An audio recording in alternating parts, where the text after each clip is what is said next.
लेते हैं question number 2। ये हमारा रहा क्वेश्चन नंबर 2 8.1 का। तो कर लेते हैं सॉल्व।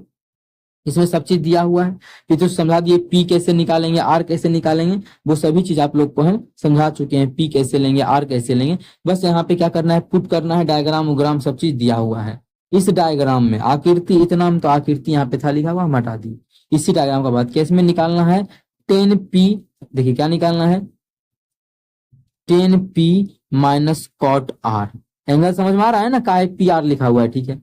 फॉर्मूला तो हमेशा वही लगाएंगे। कॉट का फॉर्मूला क्या होता है, 10 का फॉर्मूला क्या होता है। तो 10 का फॉर्मूला क्या बताए थे आप लोग को, 10 का होता है लंब बटा आधार। क्या है, लाल कक्का से समझाए थे, लाल एल ए एल, 3 नंबर में एल बटा डबल के ए, लंब। देखिए लंब एल से लंब, ए से आधार, ये चीज समझा चुके हैं, पिछले क्लास में जाके देख सकते हैं। तो क्या होता है इसका, लंब बटा आधार, ठीक है। लंब बटा मतलब परपेंडिकुलर बटा बेस।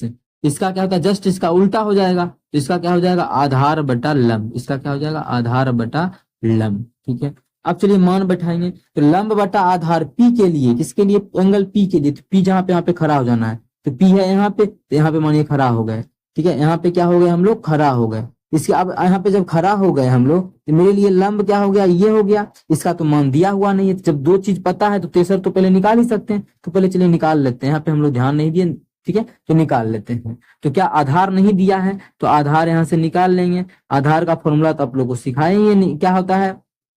तो आधार का फॉर्मूला होता है अंडर रूट कर्ण स्क्वायर माइनस लंब स्क्वायर। कर्ण कितना है, 13 का स्क्वायर माइनस लंब स्क्वायर मतलब 12 का स्क्वायर, 12 का स्क्वायर।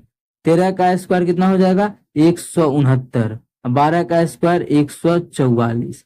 जब इसको सॉल्व करेंगे तो अंडर रूट 25 आ जाएगा। 25 को जब सॉल्व करेंगे तो अंडर रूट 5 आ जाएगा। मतलब इसका मान पता चल गया कि 5 है। अब चलिए हम लोग आसानी से बैठा सकते हैं। उस समय लगा कि सबका मान दिया हुआ है तो हम लोग बैठाने के लिए डायरेक्ट चले गए।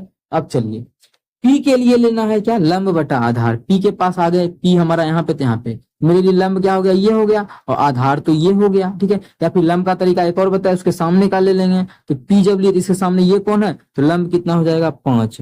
और आधार मेरे लिए क्या हो जाएगा, पी के लिए, पी मेरे मतलब मेरे लिए मतलब पी के लिए क्या हो जाएगा, आधार 12, तो 12 माइनस। अब चलते हैं आर के पास। अब चलते हैं हम लोग आर के पास, किसके पास, अब चलते हैं हम लोग आर के पास। इसको हटा लेते हैं, आर के पास। तो आर के पास आ गए। आर के लिए लंब क्या हो जाएगा, ये हो जाएगा, और आधार क्या हो जाएगा, ये हो जाएगा।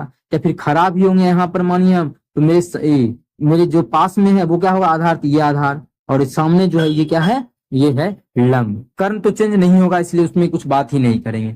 दूसरा भी तरीका समझा है, बार बार हम रिपीट कर रहे हैं क्योंकि आप लोग का पहला क्लास है, इसलिए जरूरी है ये सब, ठीक है।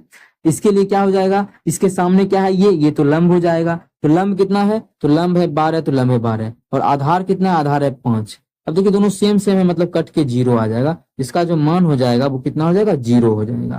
कितना मान हो जाएगा, 0 हो जाएगा। तो इस क्वेश्चन नंबर 2 का जो सॉल्यूशन अगर हम लोग सॉल्व करते हैं, इसका आंसर हमारा 0 बिल्कुल करेक्ट आंसर हो जाएगा। कौन सा ऑप्शन, ऑप्शन किसमें है 0, अभी यार कट गया, ठीक है। ऑप्शन वाला 3 क्वेश्चन है, ठीक है। तो समझ में आ गया होगा।